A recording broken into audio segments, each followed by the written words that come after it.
In this episode, I'll tell a story about some recent performances and teaching that I did at the Iberian Showcase at the World Equestrian Center. I'll share my experience and all the behind-the-scenes stories. So here we go, episode 207, performance story number 2. Hi, I'm Karen Rohlf, and welcome to Horse Training in Harmony. This podcast is about you making progress with your horse in a way that you both can love. It's about learning how to move and be in harmony. Because yes, you really can develop a horse to be both athletic and happy.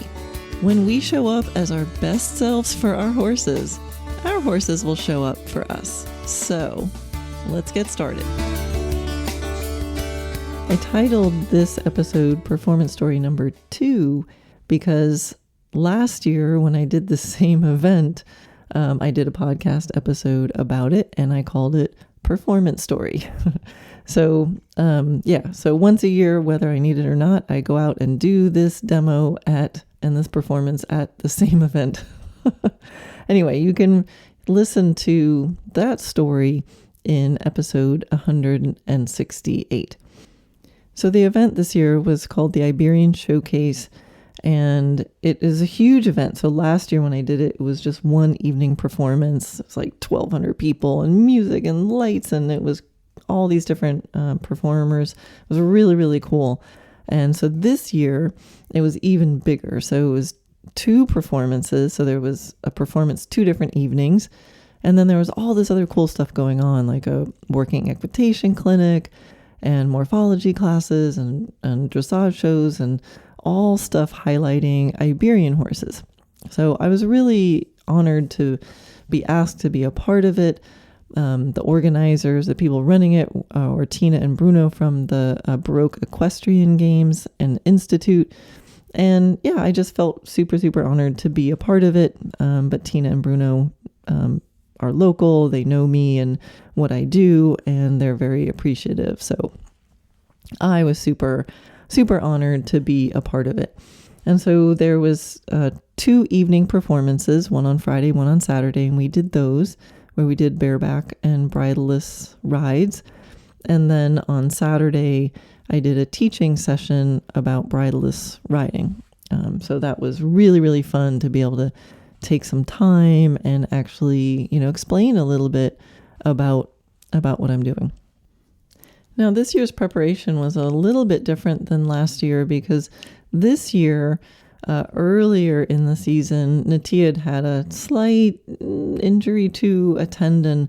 So I was nursing that back, and I had just made a decision in my mind that as excited as I was to, ride in this event, I had to make peace with maybe I wasn't going to do it, right? Because I'm not going to risk, her health and soundness long term by over pushing something just because of a performance. So I had already decided in my mind that I wasn't going to do anything that I wasn't comfortable with or thought that wasn't, the right thing to do for her. And so we gave her time to heal. And then as it healed and got the okay from the vet, started to build her up, monitoring it. And luckily we got to a place where it was like, okay, it's going to happen. And I got to a place where she was fit enough to do something that was performance worthy, right? Because I have the option of doing whatever I want to do. So that was actually a really good exercise for me not to think, okay, if I'm in this big fancy event, and what are the people in the audience going to be expecting to see? And what are the organizers going to be expecting to see? And what are the other performers going to be impressed by? And then I have to rise up to all of those expectations. And so of course I have to do something bigger and better than I've ever done before. No. So this was her injury was a great reason for me to just dial all that back and say, it doesn't matter. Nothing else matters. The only thing that matters is her and me, and that I'm making excellent choices for her. And so my preparation was, interestingly, much calmer you could imagine that somebody might be like, oh my God, we had all this time off. We're not going to be ready. I've got to really get it together. And, I'm going to be rusty. But for some reason, for me, being able to let myself off the hook and just go, I'm okay if I don't go, that allowed me to just calmly do what was needed, and knowing that the connection between her and me is what I really want to show, and I can show that doing very, very simple things. So that was one thing that was really different this year from last year. Another kind of funny thing that was happening was I was noticing myself in the preparation, and I was sort of noticing that I was really calm about it. And I was like, last year, I kept playing my music and practicing riding and thinking, what can I do in this time? And this year, granted, I was using the same music, but I didn't even really start listening to the music until a few days before the performance, because I thought, well, whatever I have that week, I'll listen to the music and I'll figure out, what can fit in that time. And I was reminded of another podcast episode that I did, which you might get a kick out of listening to after this one, which is episode 115. And it was called Confidence is Overrated. And it's a story about me, strangely baking. So I was like practicing baking macarons as a little challenge for myself, and how the first batch turned out really great. And then the second batch, when I was all confident, that didn't turn out as well. So it's like, well, sometimes confidence actually isn't a good thing because we're not as focused, right? So I had this one little brief moment leading up to the performance where I was like, wait a minute, maybe I should be more nervous. Maybe I should be more intense. I forgot to get, a little intense here. Maybe I shouldn't be so confident. But too late then. I was already confident, so I was going to go with that. But it was a sort of funny thought that maybe being confident, it was making me unconfident. Anyway. All right. So it gets to be the day, approaching the thing. And I actually went over the day before with her. I thought, all right, let me just bring her over there and give her a little hint of things to come. Let her see the property. Let me find my stall. I'm lucky. I'm just a half hour away. So we just took a little day trip, and going there, and these moments right before, the days before, I was realizing that I wasn't getting all the information that I needed. And I really like to be prepared with the logistics. I want to know when I need to be, where I need to be, and what I'm going to need to do when I get there. And if I know that, then I'll just make sure I get there. Right? Just tell me where to be and when and what I need to do. And then that's it. You don't have to think about me anymore. I will make that happen, and I will organize myself accordingly. So I hadn't been getting the information that I needed. And that's another reason I went over a day early. I'm like, I don't even know what stall number I'm in. And it's kind of unclear where I get that information. So again, went over there, and even the day before, there was some confusion, and I was like, I might not be able to get in the arena. What I was told about getting in the arena to let her take a look around was different than what was actually happening. And so there was just a lot of kind of, well, I was going to say annoying stuff, but I'll phrase it differently. There was a lot of stuff like that happening that I was getting kind of annoyed at because I had a lot on my mind, right? I'm trying to stay in a good space for Natia. I was trying to organize myself. I was doing a lot of this by myself, and I felt like I was not able to set myself and my horse up for success. But we got on and we went for a little hack, and then we rode around in the warm-up arena that was outside the performance arena. And I touched base with someone and they said, yeah, when they were done doing some other acts rehearsals, then I'll be able to get in there at the end of the day. Like I said, I didn't need much. I didn't need to run through it. I just needed her to have some time in the arena. And so I'm waiting and I hear the last, rehearsal act finishing, and standing by the doorway, and then the garage door to the whole stadium just went down. And I'm like, well, wait. I really would like my sweet girl to be able to get in the arena. Anyway, so I was able to text somebody, and then we got in there, and so I was able to just kind of walk her around and let her at least see the space and get used to the weird shadows from the many different lights pointing at her and stuff like that. And she's, she was fine. So went home from that, figured out where my stall was. Okay, got my eyes on my stall. Everything's good. I know where to be. I can do that. So the next day, I brought her over, and, she's such a good sport. So like, she's good. She loads right up, bring her there. And I was, had her there by myself and put her in the stall, and then went out to finish unloading the trailer and move the trailer and unhook and blah, blah, blah. And when I came back to the stall, she was laying down. And now that is very atypical for Natia. She doesn't lay down a lot in stall. I mean, in the times that she's in a stall at home, she doesn't tend to just lay down in general. And so I'm, of course, thinking the worst, because isn't that what we always do? So I'm like, okay, don't panic. Like, on the one hand, I'm like, oh, Natia, I can cuddle with you. On the other hand, I'm thinking, this isn't really right.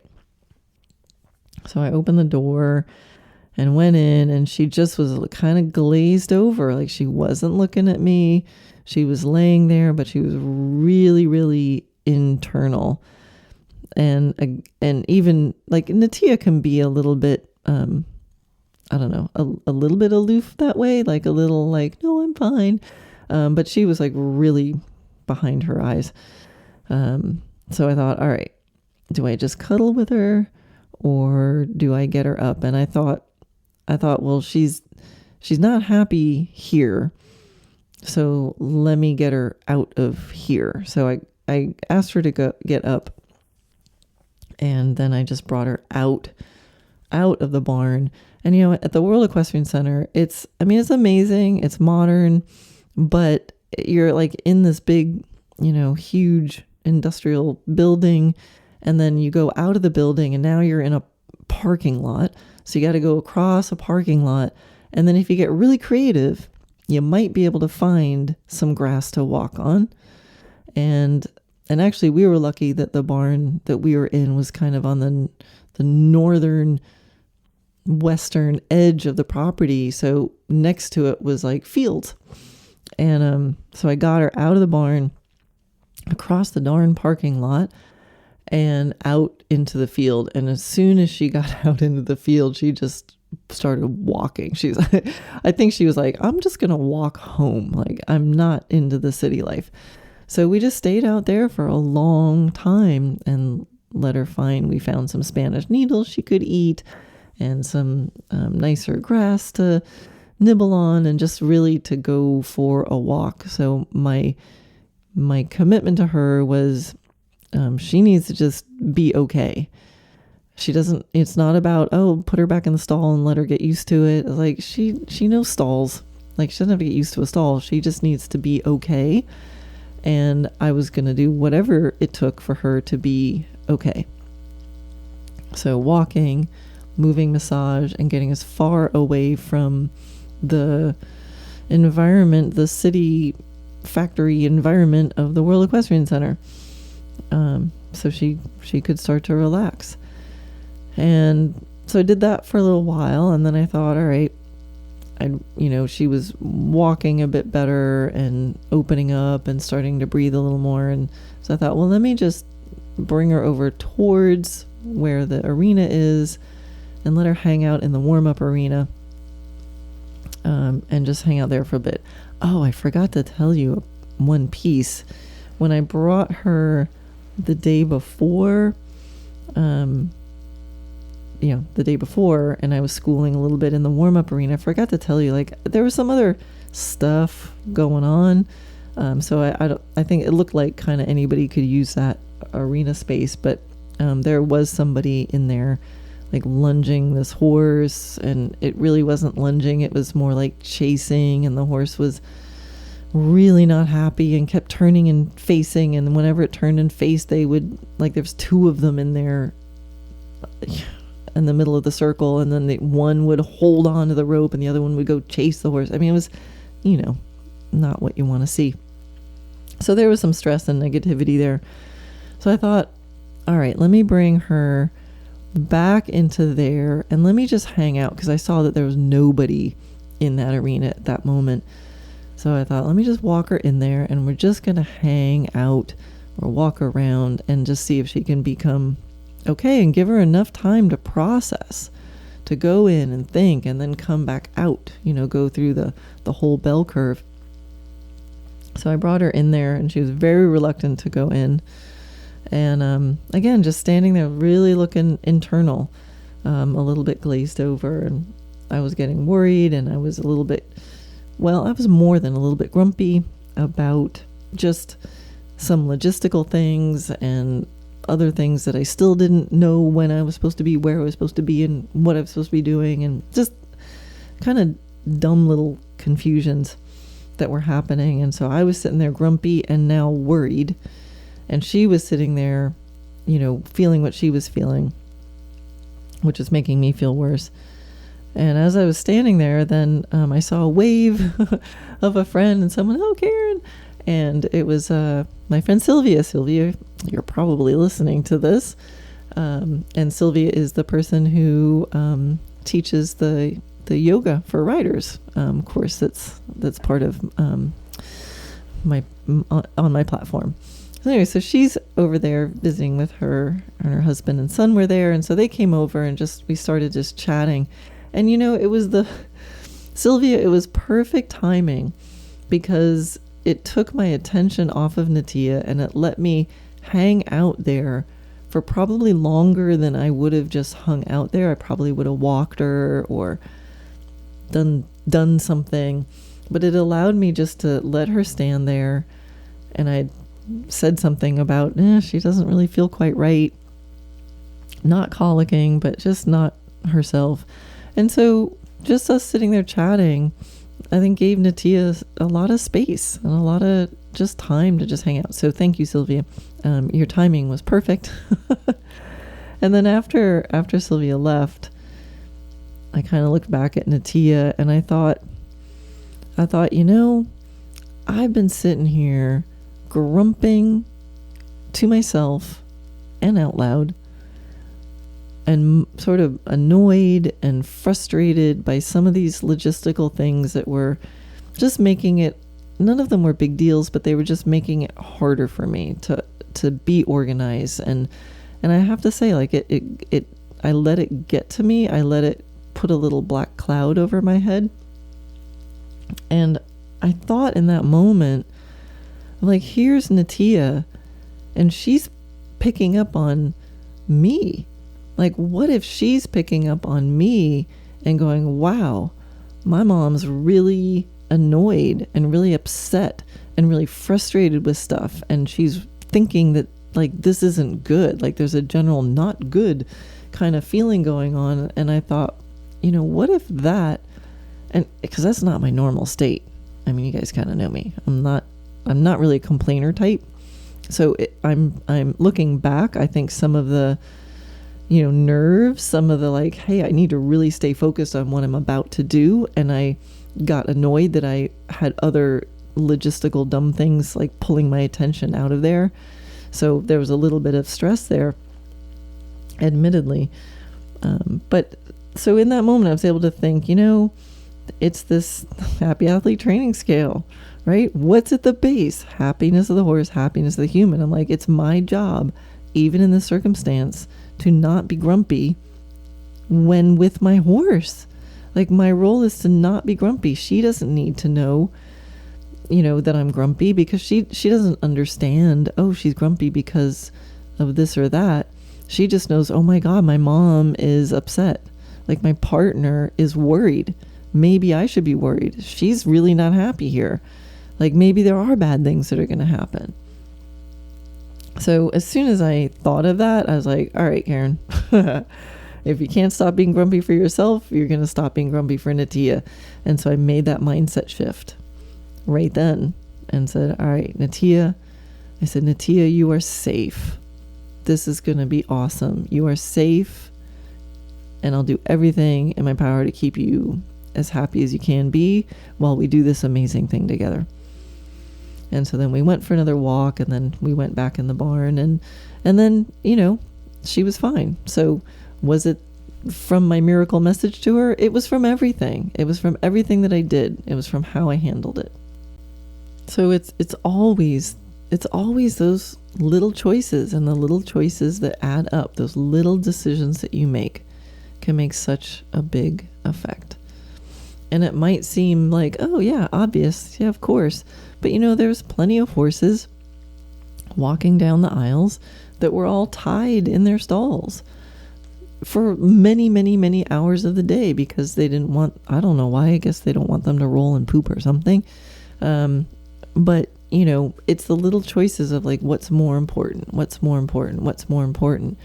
And I think we always have to be asking ourselves, what's the best thing for my horse? How are they? What do they need? What can I change? Okay, so we get to the evening performance, and it's just so out of my normal world. But you get close to the performance, and then the glitter comes out. You look down the aisle, and there's costumes, and there's glitter, and there's big Pegasus wings going on these horses. And I mean, it's amazing, and it's just hilarious because I'm so not a costume person. So Natia and it's just, Natia's not wearing anything, and I'm just got like some nice breeches on. Anyway, but we're watching all these outfits, and it's just really kind of cool actually to see all these adults having fun with their costumes. But we got out there, the tension is high, and I'm out there. She actually was a little bit snorty, which is also not that normal for Natia. But I first got on her with bareback with the halter, and then after a little bit of initial warm up, then I take the halter off, and she was actually, she was great. She was really good. I'm so proud of her. When she gets nervous, her first level of nervous is she tends to freeze a little bit. So she just gets kind of non-responsive while moving, right? So she can be a little tanky, which when you're riding bridleless can turn into like, oh, she's not really stopping. She's not really going very fast, but she's also not really stopping. And sometimes then not collecting either. So she can kind of just plow a bit. But she didn't. She was awesome. And I feel like I warmed her up really well, did a little bit, let her hang out, did a little bit, let her hang out.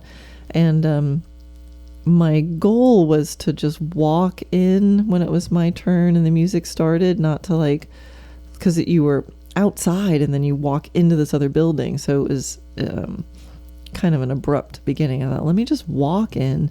And then my goal was to walk in and then pick up a passage. And if she's nervous and she gets a little frozen, sometimes the passage doesn't happen.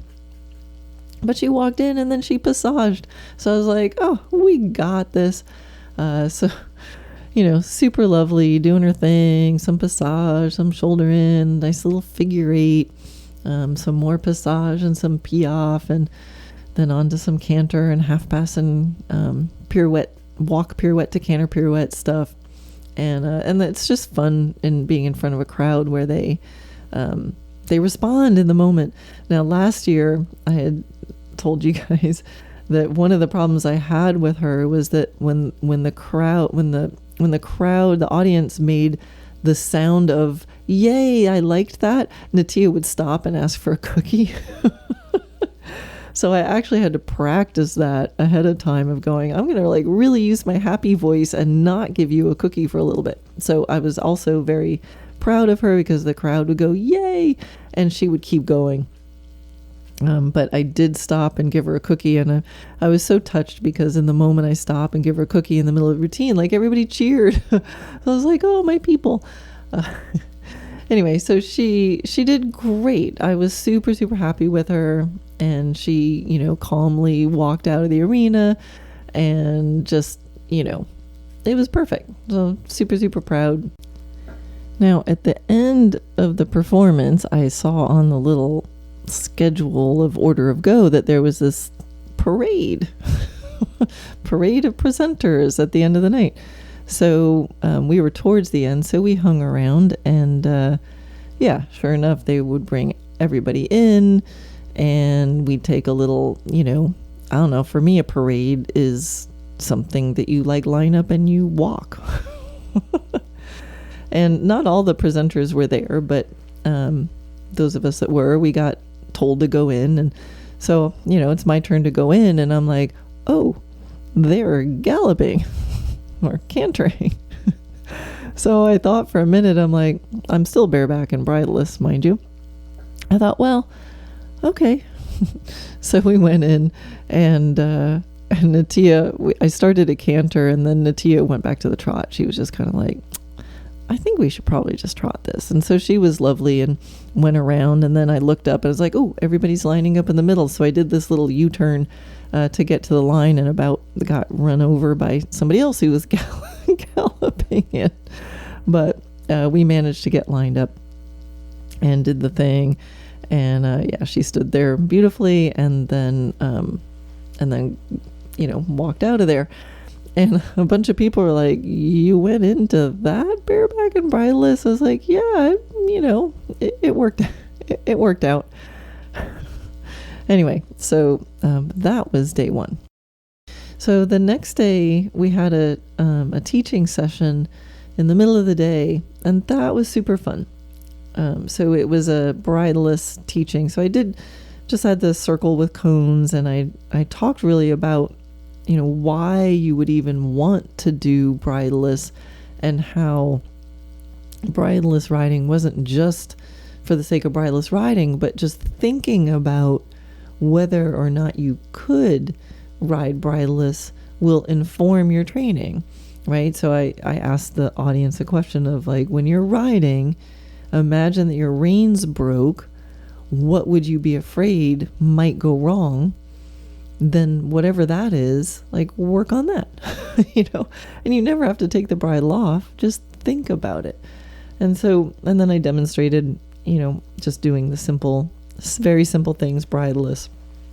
And Natia was lovely. And it was actually really nice for her to get into the arena and do something really basic and easy, where we could just get her cantering on the circle, and I could just have my hands behind me and let her, she started blowing out and just getting her little groove on. So it actually was really a lovely opportunity to have her in that space and really have it be easy and not stressful, and no drama or no music and all the other stuff.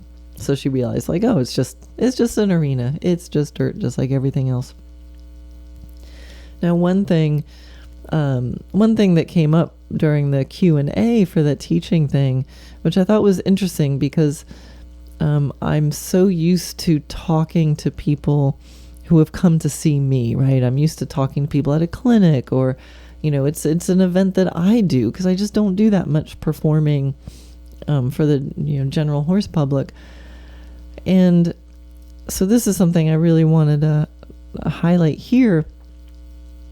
There was a question from someone, and she said, well, I have this young stallion, and he's really, I forget the word she used, but kind of anxious and powerful, and it was clear that she felt like there's no way, like she can't, if she lets go of the reins, like he'll be gone, he'll be completely out of control.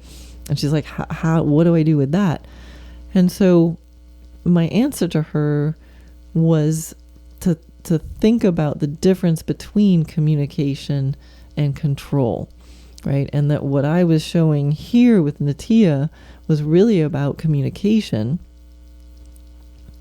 And that if she's, or anybody, has a horse where they feel like, oh my gosh, if I loosen anything, they're out of here, then you're operating in the realm of control, right? I mean, of course, there's communication going on, but it's mostly control, because if you stop controlling, then it stops working.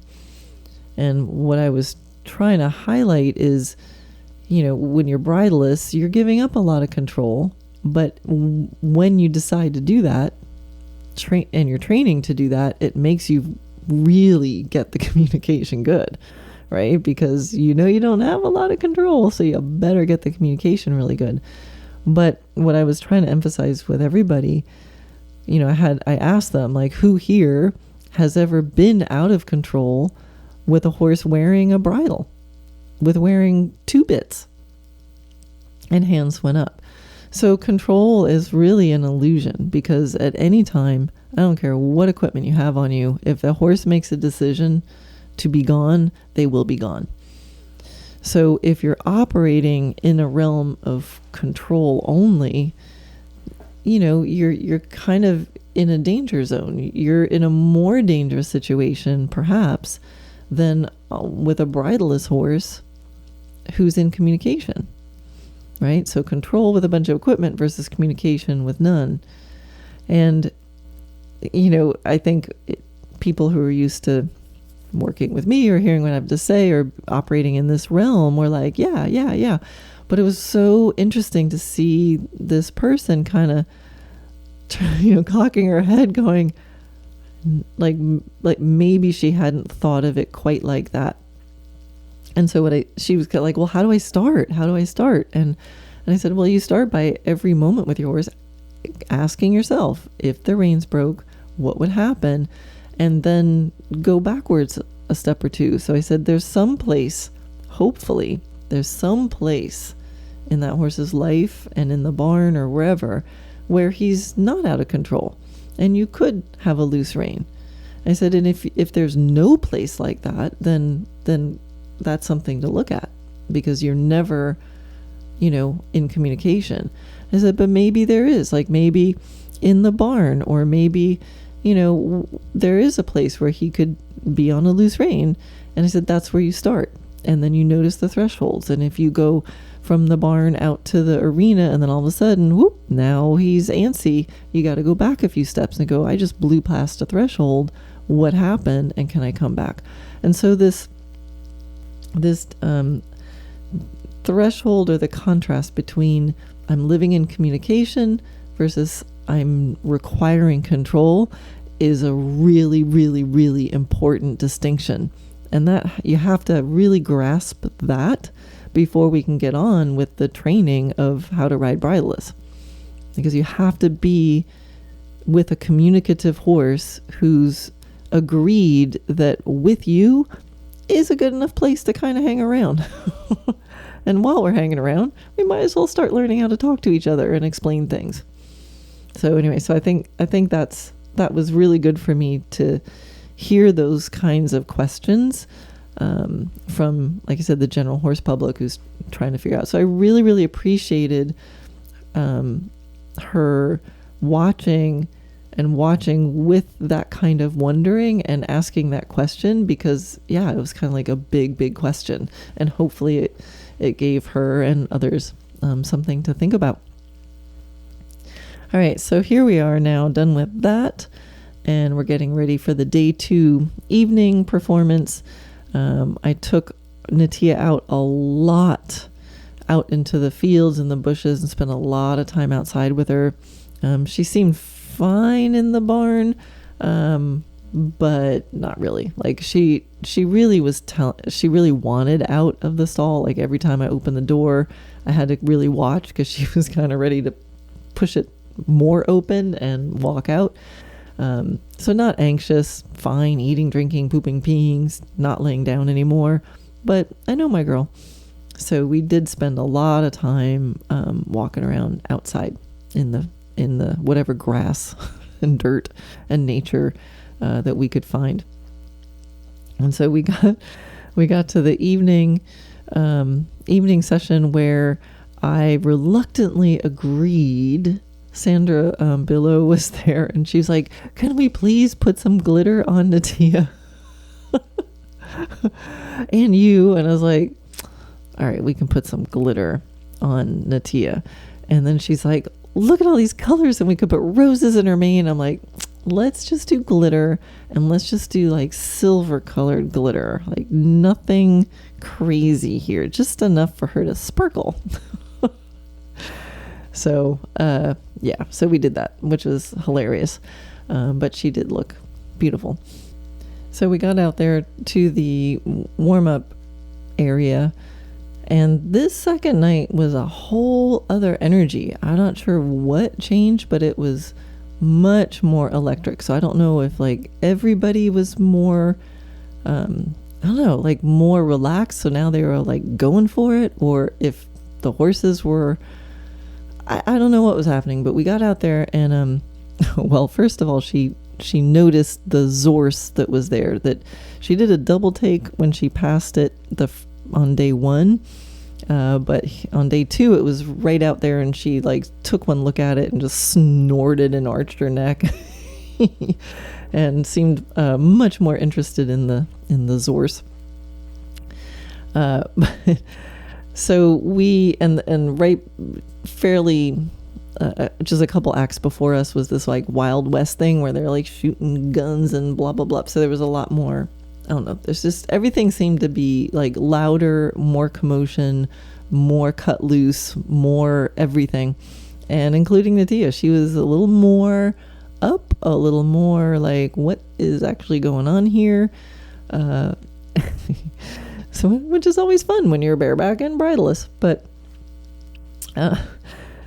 we, I again warmed up with the halter first, got her body moving, and I was like, okay, gotta take it off. And I noticed also something was different in the entrance. So for some reason this night on day 2, there were several horses that they would go into the like little holding area just on the very inside the doorway of the arena, but before you actually go in. And there were multiple horses that were going in there and then flying backwards, and they hadn't done that the first day. Like they all just were standing quietly. So when it was my turn to go in, same thing. I got in there, and there were some other like little barrier things that were bright white. And so I don't know if it was just Natia in general going, "What are you, nuts? We're doing this again?" Or it was those barriers. But she walked in, and then she was like, "Oh," and she wanted to kind of duck out. Again, interesting thing to feel from your horse before you go to a bridleless and bareback demo. But they opened the barrier, and then she seemed to feel better, and she was able to walk in. So we had the same plan. I said, I'm going to walk in, and then I'll trot and pick up a passage.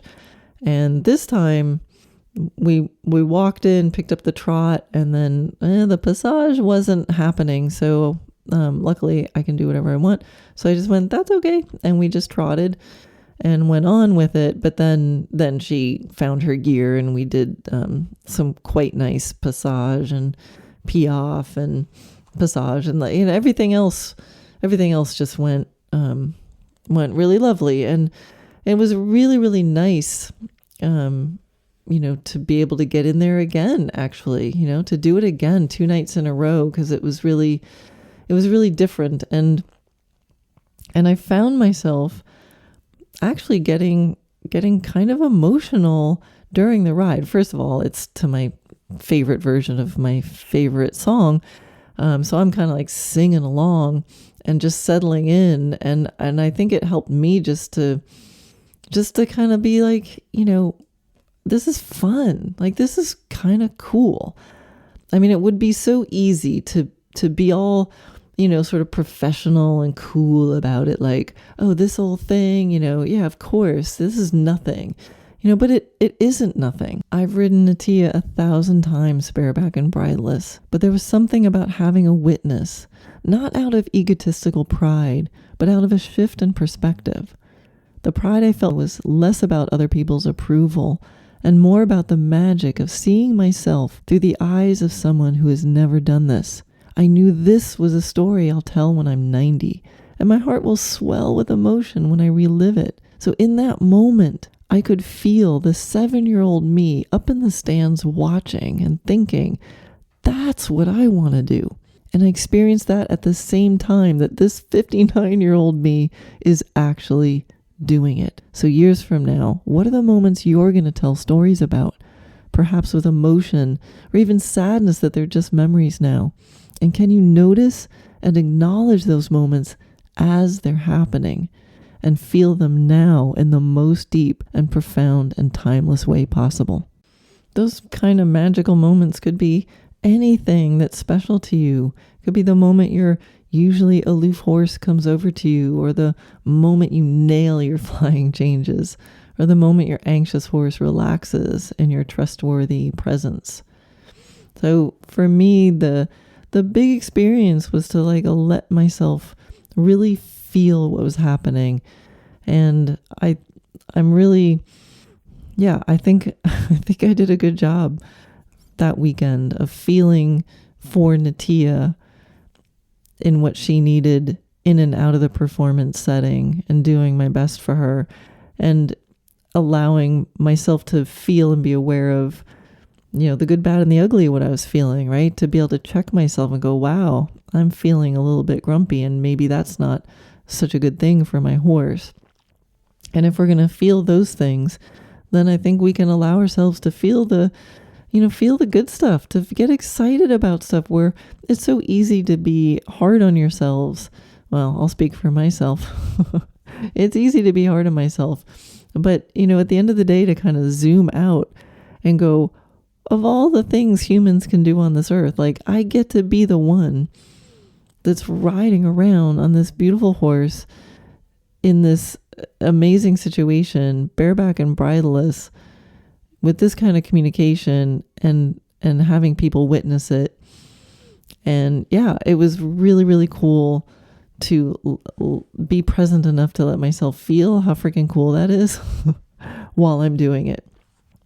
So it was, and I mean, we did fine. It wasn't, there's plenty of ways to critique it, but what I did and what I could do better, but it doesn't even matter to me. It's just, what a freaking cool experience, and how lucky am I and how honored I was to be able to be there and have that opportunity to take my partnership with Natia to another level. So that was the performance, day 2. And then what happens at the end of the performance? You guessed it, the parade. And now I'm going to use air quotes when I say parade. So everybody was there, all the performers, I guess, had gotten the memo by day 2. And I knew it was going to be much more electric this time. So by the time I got called in, I mean, I could hear the hooting and the hollering and the galloping and the cheering. And, there was a moment where I thought, should I be going in there? Should I be going in this parade thing? Oh, wait, I skipped a little part. But before I went in, we were all, kind of hanging around there waiting to go in, all the performers. And there was such a range of people and what they did. And there were these guys who did vaquero stuff, and their horses were all, they're really handy, agile, fiery, kind of taking the most amount of steps in the smallest, in the highest frequency of steps, and not covering as much ground, but super handy, could spin around and turn and pee off and do all this stuff. So they had the big hats, big white hats. So I'm sitting there with Natia after the performance, waiting to go in for the parade, and I'm just sitting on her bareback and bridleless. She's just hanging out, and these guys are buzzing in the corners. And then at one point, one of them comes up next to me, and he says "Yeah, I like what you do. It's good." And I thought it was about as opposite character from what I was doing, but I was like, "Oh, I'll feel that." And then a bunch of people were like, "Does she have babies? Like, have you collected her eggs? Like, you could breed her to any of my stallions." So a lot of people were saying, like, "Breed her. I want you to breed her to my stallion. I want you to breed her to my stallion. I want her eggs." Like, I guess that's a compliment. But it kind of, I mean, of course, I was, taking the compliment in. My baby girl was, getting those kind of comments from the other professionals performing. But it was kind of funny because it made me think about the questions that I had gotten and the comments I had gotten throughout the event, both days. I got questions about what kind of neck rope I use. I got questions about what kind of saddle pad I use, because I just basically sit on a half pad that has some extra stuffing in it. There's no girth or anything. Just some protection between Natia and I. So I get questions about what kind of neck rope, what kind of pad am I using, and then about her genetics. And so, great. I mean, it's all interesting pieces, but I thought that's really interesting that nobody asked me like how I developed that kind of partnership with her. So, it's just interesting. The human brain is going to go to things we can grasp with our hands. I think it's just neurology. It's normal for humans to think, there's something I want. How do I get it? How do I grab it? And so the brain can think of questions of like, well, what's the neck rope you're using? What's the pad you're using? What's the genetics? I need the egg. I need the sperm. So yeah, I mean, it's all fascinating. It's all pieces of the puzzle. And yeah, she would be a lovely horse to breed, that's for sure. And the equipment matters. But it was interesting that, except for the questions during the teaching session where I was really prompting questions about that, even then, I got questions about the neck rope and the pad. But percentage of things that I was asked, how, I'm thinking, the training has something to do with it. Anyway, it was sort of a fun observation. Okay, so now we're waiting to go in to the parade and everybody's filing in, and, I can see the horses taking off. So I thought, okay, is this a dumb thing to do? Or is this like a smart thing to do? I don't think it was a smart thing to do, but I decided it wasn't a dumb thing to do. I was like, all right, Natia, I trust you. It's not going to get that bad. And I'll do my best to not let anybody crash into you. So I go in, and by the time it's my turn, there's so many horses in the arena that now, like, they've gone all the way around and they're filling up the space. So I now have to somehow merge into galloping, costumed horses with wings and things flying around on them. So I go, like, here we go. So I go in, and I honestly cannot tell you whether I went one time around or I was on my second time around. But at some point we go to we're on the other side of the arena and like heading towards the doorway, and I felt Natia kind of surge a little bit, and then she didn't really respond when I suggested she didn't go so fast, and I had to kind of do a little sideways thing. I'd say turn her head to the wall, but there was no wall there. It was just facing the audience and the fancy tables that the VIPs were sitting at. So I just like turned her towards those, and luckily she went a little sideways, and I got past the entrance. I'm like, okay, whew, I made it past the entrance.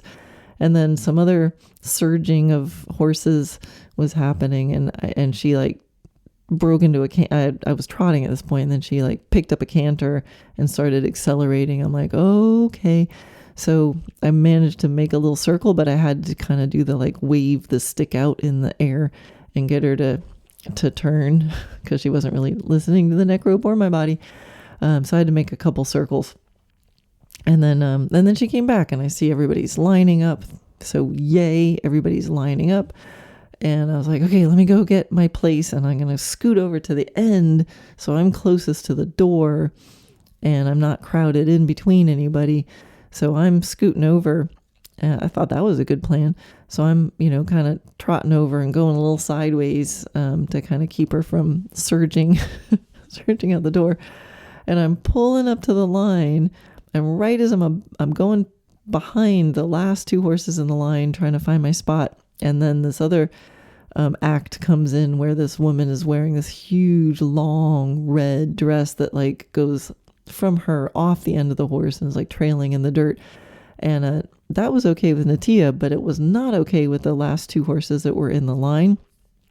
So right as I'm going behind them, they go flying backwards. But luckily I was able to maneuver out of the way. And then I kind of like did the little swervy thing and got back in the line and just stopped. And I was going to say let go of the reins, but there were no reins there. So she just stood there, and I gave her all the cookies that she could possibly eat. And she hung out there. We waved at the crowd. And when it was our time to leave, I thought, okay, people are starting to leave. Let me be the first one. And we just turned and walked calmly out of the arena. And we were done.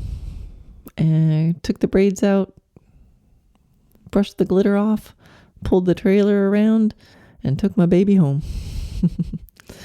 So that was the story of the Iberian Spectacular Showcase thingy 2024. Again, could not be more proud of her, and I was feeling fairly good about how I handled it. And again, I thought, at some point somebody might need to stop me from riding around like that. I mean, I'm 59. Is there an age where you stop riding around bareback and bridleless in crazy situations? I don't know, probably, but apparently it wasn't this year. So anyway, thanks for listening to my story where I get to gush about my beautiful Natia. Later, I went and looked at a video that Dana took of the parade, and I was like, oh wow, I might not have gone in if I saw some of that, because there were horses flying sideways and spooking and taking off, and they were in double bridles. So when I watched the video of that, I was like, I'm gonna let myself feel proud of myself. Anyway, that's it. I hope you enjoyed story time with Karen, and hung in there through all the little babbling. And oh, wait, there's one more thing I wanted to talk about. That just Natia, when, her theme in life with her is to have her come out of her shell. She's such a lovely, compliant horse, but we've been doing what I call naughtiness training. It's like, come out of your shell, express yourself. So that's one of the reasons that I love that she expresses herself more. Like, she lets me know when she's not feeling well. She lets me know when she is, because she used to just kind of go, introverted. And I'd rather know and see and be able to tell the signs than to have them just go checked out. Anyway, after it, like, she is walking around the place like she knows she's a rock star. It's hilarious.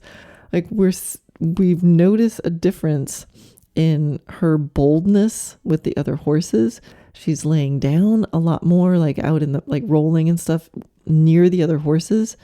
She often, if she's going to lay down and sunbathe, she'll do it far away from the other horses because she's just so easily moved by them. But we've been noticing her like laying down and sunbathing and rolling like right next to Hot Shot and Ovation, which usually is like a thing. We've noticed she's like not getting out of the way. She's not as pushable. When the other horses try to push her, she's standing her ground a little bit more. And I swear her expression is different at home. She just walks around like she thinks she's all that. And yeah, maybe that's imagination. I don't care. It's what I'm seeing. So if horses can feel pride and confidence in themselves, I think she's showing it. So that is super fun. And I think it's a really good, when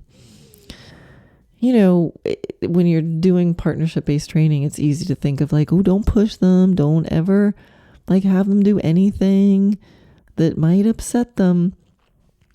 And I think there's a difference between taking a horse who's terrified or giving you a hard no about something that they know what's going to happen and they totally disagree, or they're scared.